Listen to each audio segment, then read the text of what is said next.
हिन्जावसाफोरनि लाइनाव एसे फरा लेखाव एसे गोबाङै ओंखारबाय हौवासाफोरा एसे बादा फरायाखै हौवासानिख्रुइ हिन्जावसाया बेयाव एडभान्ससिन बायदि वर्किं भिसा लानानैबो आमेरिकायावबो बिसोरो थांदों बेबायदिनो अस्ट्रेलियायावबो दं इउकेयावबो दं क्र'एशियायावबो दं जों नरवेफोरावबो थांदों बे जोंनि मेची बर'फोरनि थाखाय बे मोजां खोथा खुलुमबाय जोंथ' नेपाल बेरायनो फैदोंमोन ओमफ्राय अनेक माने बाथ्रा मिथिनो मोनबाय आदा मोनसे बुस्थु बुंनोसै दा नेपालाव जोंनि इन्डियानि बादिनो जेनेबा स्टेट खयथा दं दा बर्तमान 7था स्टेट सरकारा दाबाय 7था स्टेटनाव नेमाखौ दोनथ'नो हायाखैमोन दा नेमाखौ दोनबाय जोंनि बे प्रदेश नम्बर 1खौबो कोशी स्टेट होननानै नाम होबाय जोंनि मंगोलियन फोलेरनि किरातफोरा बेखौ मानियाखै सेपारेट मोनसे होमलेन्ड बायदि किरात प्रदेश जोंनो नांगौ जुदि मोनाब्ला जों जुद्ध खालामनाय होननानै बुंगासिनो दं आच्छा किरात जुदि स्टेट जायोबा होमबा बेयावथ' जेनेबा जोंना किरात जेनेबा रिलेटेड लिम्बु दं मेचे दं आरो मा दं राय दं थ' जेनेबा किरात जों स्टेटखौ मोनबायनो बे मोननायनि उनाव स्पेसियेलि माबा जोंनि मेचिनि थाखाय माबा खथाफोर थागोन नामा थानाय बाय अट'नमि मोननै जोंनि झापा डिस्ट्रिक्टनि गेजेराव अट'नमि मोननायनि मोननै जायगा दङ बे मेची नगरपालिका आरो हल्दीबारी मिया अफाय कार्यक्रम जानाय जायगा हल्दीबारी बे मोननै जायगायाव जों अट'नमि मोननाय बेखौ उपस्वायत्त होननानै बुङो अट'नमास काउन्सिल दा जेनेबा जोंना बिटिसि दानि बिटिआरआव जेने जोंना स्पेसियेल पेकेज दं जोंनाथ' दा 6 शिड्युलनि आन्डारनि माबायाव माने मा होनो जोंना स्टेटनि आन्डारावनो जोंना 6 शिड्युल मोनदोंथ' जेनेबा फेडारेल काउन्सिल थ' थिग बिदिनो जोंना स्पेसियेल पेकेज नेपाल गभर्नमेन्टआ दा किरात जुदि प्रदेश जायोबा होमबा जोंनि मेचीनि काउन्सिलनि थाखाय माबा पेकेज होगोन नामा पेकेज होनाय पेकेजा माबायदि दंब्ला जों बे किरात स्टेटनि बे मेची नगरपालिका होननानै बुङो जों थानायनि जायगा बे मेची नगरपालिका गोदो गोदायनिफ्रायनो जों बर'फोर जों मेचेफ्रानो बे जायगायाव हाग्राखौ आरि खालामनानै साफा खालामनानै हाग्रा एवनानै जों बर' जों मेचेफ्रानो बाहाय थानायनि बेनिखायनो फर्स्ट सिटिजन होननानै जों डिमान्ड खालामगासिनो दङ नगरपालिकायाव बिसोरो प्रप'जालबो होबाय बे मेची नगरपालिकाया प्रप'जाल होनानै जोंखौ बाहाय गोदोनिफ्रायनो बर' मेचेफ्रा रायजो खुंनायनि होननानै दा मोनसे मिउनिसिपालिटियानो बेबायदिनो जोंखौ प्रप'जाल सिगां बारायबाय आवगायाव खोनायोमोन जे जोंनाबो बर' एमपि दं होननानै खिन्थु एक्चुअलि माने प्रेक्टिकेलि आं फैनानैसो मिन्थिबाय माने 2 एमपि दंमोन होननानै थ' बिराद गोग्गाथाव खोथा जों बिराद प्राउड खालामनानै लायो जे जोंनि बर'आबो जे एक्चुअलि बर' माने मेची थ' जों माने अनेकानो मिन्थियामोन थ' जेब्ला जोंनि बर'आव जेब्ला एमपिमोन होमबा बै समाव एसे सहायफोर एसे स्पेसियेलि मोनदोंमोन नामा बा एसे जेनेबा एज ए मेची कमिउनिटि माबा हिसाबाव एसे जोंनि मामलासै फार्स्ट टाइमाव जोंनि चन्द्रलाल मेची होननायनि मोनसे संविधान सभा सदस्यनि एमपि जामोन बियो बिथाङा बे समावबो मेचेफोरनि गुनै बिथाङाबो मोनसे प्रग्राम लानानै फैयोमोन बिबो एसे मेचे समाजनि गुनै खामानि मावा बिथाङाबो बिनि उनाव जोंनि कुमारी मेचे जोंनिनो गामिनि एमपि कुमारी मेचे बिथाङाबो जोंनि बे मेचे समाज सिबियारि आफादनि गुनै 35 लाख थाखा सरकारनिफ्राय दिहुननानै जों दा मेचे समाज सिबियारि आफादनि सेन्ट्रेल अफिस बानायनो साक्सेस जाबाय। जा मिथिनायावथ' दहाय बुंनाय बायदि आदाया माने दाथ' जोंनि मेचे माने बर'आ दा 5,000 नि नियर अबाउट 5,000 पपुलेशन दं। दा 5,200 गारि फैदों।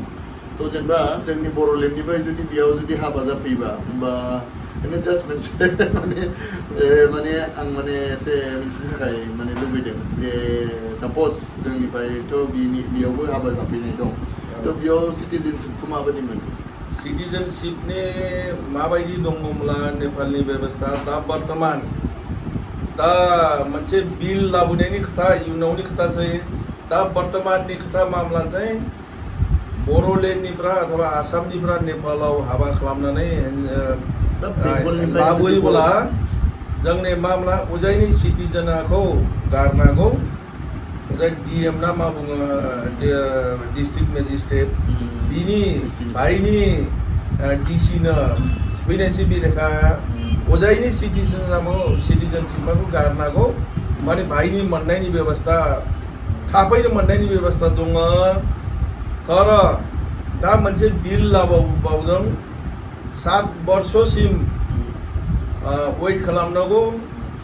बिनि बादनावबो सिटिजेनशिप मोननायनि खोथा हिसाबै बिलआ लाबोबाय तर बेखौ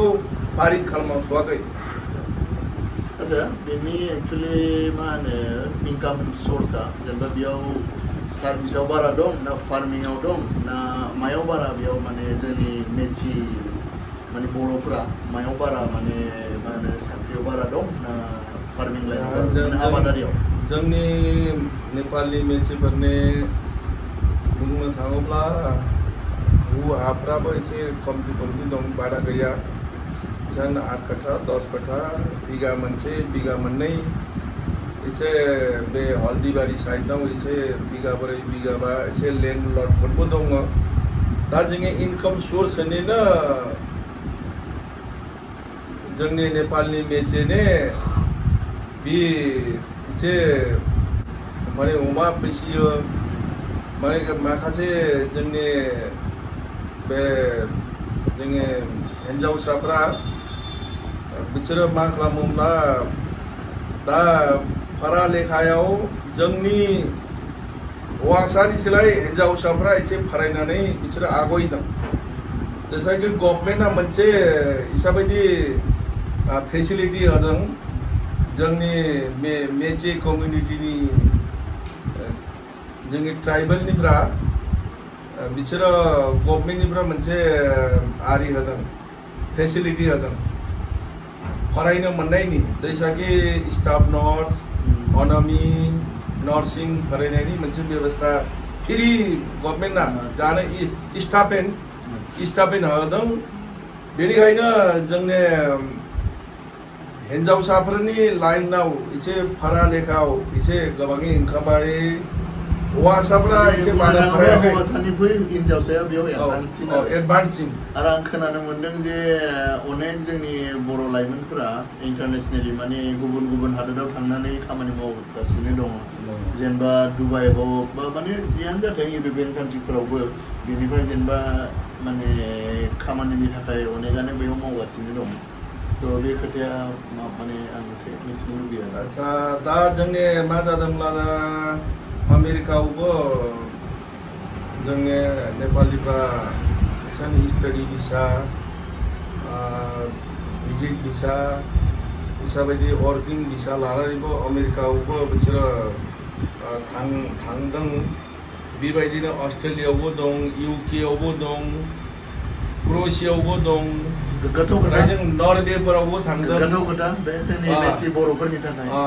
बे मोजां खोथा बेयो खामायगासिनो दं दा बिल्डिं। जोंना पपुलेसना नेपालाव खमबाबो जोंना एक्चुअलि माने ब्रडआव अनेकानो दाबो माने खामानिनि थाखाय दाबो बैयावनो दाबो दं। दाबो नरवेआव दङ, आमेरिकायाव दं, अस्ट्रेलिया दं, इउकेआव दङ, क्र'एशियायाव दङ आरो बे गोलै गल्फ कान्ट्रियावलाय जोंनि बर'फ्राबो गोबाङैनो दं। गल्फ जेसे दुबाइ जाबाय, कतार जाबाय, मालयेशिया जाबाय, दा जोंनि मेन इनकाम सोर्सनिबो बेबो मोनसे बाहेराव थांनानै एसे खामायनानै एसे न' मोजां मोजां फेमिलिबो लोगो मोनदों थ' बै हिसाबाव माने एक्चुअलि सोंदोंमोन थ' सोंनायाव मिथिनो मोनदों जे गुबुन हादोरावबो थांनानै जोंना माने मा होनो बर'फोरा दा माने मा होनो कर्म खेत्रआव दा बैयावनो माने माबानानै दं आरो दा खामानि मावनानै दं आदानिफ्रायथ' अनेक बाथ्राफोर मिथिबाय आदा मोनसे खोथा बुंनोसै जोंना मेथियाव जोंनि नेपाल हादोराव सोरबा माने गेदेर बिबानाव दं नामा सोरबा दा बर्थमान जोंनि बे गभर्नमेन्ट जबाव सबनिस्राय फर्स्ट रेंकनि अफिसार बिथां कालु मेचेयानो बिनिबो नामा कालु मेचेयानो आंनि नामानो बिनिबो दा बिथाङा दा फर्स्ट बे आरियाव बे मा बुङो काराटियाननि फुल प्रसेसर बियो फर्स्ट क्लास अफिसार बेबायदिनो सासे उकिल दं बियो काठमाडौआव खालामगासिनो दं बे अमित मेचे होननानै बुङो बिथांखौ माने नेपालावनो माने मुंदांखा माने जोंनि मेचे समाजनि गेजेराव सान डक्टरा दा सासे ओंखारथ'बाय बियो जब खालामगासिनो दं MBBS बिबो दा बिरतामुनावनो आरि साख्रि मावगासिनो दङ बेबायदिनो गुबुन सान स्टाफ नर्सफोर बेबायदिनो जेनेबा जोंनि इन्डियायाव IAS अफिसार बा IPS अफिसारफोर बुङो थ' बिदि रेंकनि माने दंना गैया दा बेबायदि गैथ'आ जों आरो स्टेट लेभेलाव जेनेबा जोंनि APSC केटेगरिनि थायो जे थ' बे टाइपनि दंना गैया जेनेबा पुलिसफोराव हक बा मेजिस्ट्रेटफोराव हक बेफोरबायदि बे सासे आवगायाव दंमोन नामा सोरबा बिदि मोजां माने माबायाव पस्टआव गभर्नमेन्ट पस्टआव दा गभर्नमेन्ट पस्टआव